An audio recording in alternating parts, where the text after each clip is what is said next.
Hello, my name's Amanda. Welcome to my channel. I want to talk for a moment about aversion.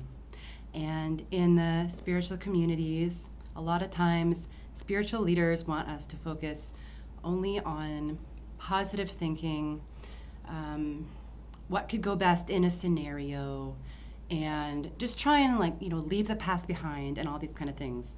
And these are really important things. But what they don't always share about or understand or teach about is the bitterness and the darkness, really.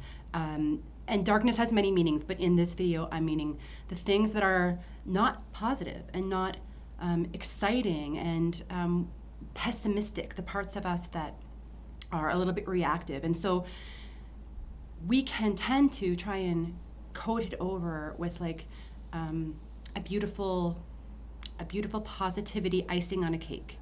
But the truth is, unless we are okay, we learn how to be okay with the negativities and the bitterness and these darker things, only dark because we don't put any light on them and we don't know how to deal with them.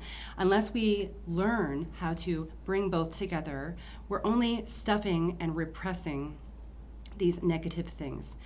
We still have them, we're still thinking them in our subconscious. We might not be aware of them. And so we might not notice, but other people who know us might see these negativities and these bitternesses come out in certain ways we make decisions, little comments, little sarcastic comments that we might blurt out. So because they're there and they're part of a driving force of a human experience and they're not bad, what we want to do is integrate them. We want to integrate them. From personal experience, because I came from hearing a lot of teachings about the power of positive thinking and only thinking positive to manifest and all this kind of stuff, which again has a ton of truth in it, but there's more. There's more. I came from that. So anytime that I would find negative thoughts come up or pessimism, these kind of things, I would first blame myself, be hard on myself, and then try and find a way to run away from that and replace it with positive thinking. That's sometimes something to do. But when you can notice the negative, pessimistic and bitter ways of being and take a pause and just allow them to be welcome and move through. We're not sitting around and we're not ruminating. We're not sitting around and gossiping. We're not sitting around and complaining. We're not going into it and putting a lot of focus into it and allowing it to be our driving force. What we're doing is we're saying it's here for a reason. Everything that comes into our lives, whether it's physical, mental, spiritual, it's all there for a reason, because there's a part of us, an important part of us, that is in resonance with those things that come our way. Whether we want to admit it or not, there's a resonance that is attracting them to us or to be part of us, or maybe just for something to move up and out of our life. So when these negative ideas and feelings and thoughts come through, just being very curious about them, first of all. Being very curious, what's this connected to? Grateful that they're showing up, because they're showing us that there's something that needs attention. There's something that needs attention. And knowing that just because you have negative thoughts and pessimistic kind of sensations come through, that does not mean, and this is where I really have a beef with a lot of spiritual teachers that don't have this 100% correct, that does not mean you're going to attract more negative things, bad things into your life. That does not mean that just because you have a pessimistic sensation moving through and you notice it, that, oh no, my whole day is going to go bad and I'm going to attract more. In my experience, that's been very untrue. I have definitely attracted more negative things into my field when I have gone down the rabbit hole with it, when I have spoken on and on about the negative things, when I have really just kind of drenched myself in it and not been willing to see any other perspectives. However, in my dark nights of the soul, as well as just waves of depressed periods of time, I've had a lot of negative stuff, even negative, I would say negative thought forms or negative energies that have passed through my dreams and my room that I had to learn how to address. And I got so frightened that I would just get more, that I would just attract more. But actually what happened was the opposite. And that is the reason I wanted to make this video.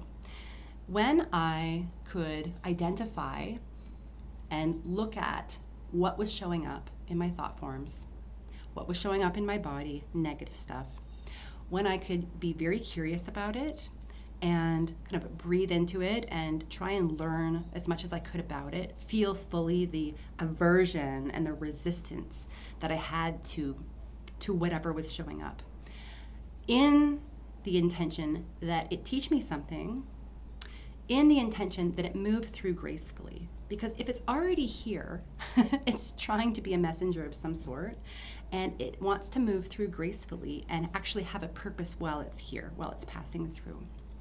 What I noticed, especially in those periods of time where I looked at it from more that curiosity and like, it's hard work, worked at it from that angle, was that I was attracting into my life, I was receiving blessings, the universe was bringing towards me the most magnificent opportunities, the most incredible people, most amazing reunions with people that I had missed and thought I wouldn't see for a long time. People offering things that I hadn't even asked for, like consciously. And that's because doing this kind of work, it's kind of like a form, one way of looking at shadow work. Doing this kind of work and approaching our aversions in a way of curiosity, acceptance, and noticing their temporary nature is very positive. It is positive because you're facilitating a passage through. You're allowing a moving through with curiosity and acceptance. And that's a positive thing. And of course, when whatever it was moved through, whether it's an hour or a day or weeks, there's more space is the other thing. And the next time that kind of sensation or thought forms come around, even if they're really heavy, there's not such a, sorry, my light just went out. There's not just a, oh no, like a doom, impending doom, like, oh, now I'm getting depressed. No, it's like, okay, it's another round, and what's going to emerge as a result of me facing it and being curious about it? Like, what kind of exciting change or possible blessing is on its way to me? And so I have not, when I've approached it this way and been very conscious of the negativity and stepped back from having an aversion towards it, and this could be something going on in my life or something that I'm averse to in the way another person is being. Sometimes we have aversions towards certain people or certain behaviors that they're doing. But when we can kind of like take a step back in curiosity about what we're averse to about those people, even people groups, it's just for me, it's not been attracting more because it's consciousness, and consciousness is calling us to be more aware and more understanding and more just learning about things rather than calling them black or white, right or wrong. And again, it doesn't mean going down a rabbit hole into feeling sorry for ourselves. It doesn't mean calling all your friends to complain and vent. It just means taking responsibility for anything, thought form, physical form, circumstance, situation in our life, and learning how to hold our strength while it passes through. Yeah. You're not going to attract more bad stuff into your life just because you're having negative sensations. Okay. So, yeah, that's about all. Don't be afraid of those things you're averse to. Just observe them and just be excited about what could come your way because of the strength and the courage at looking at everything, because that is a positive thing.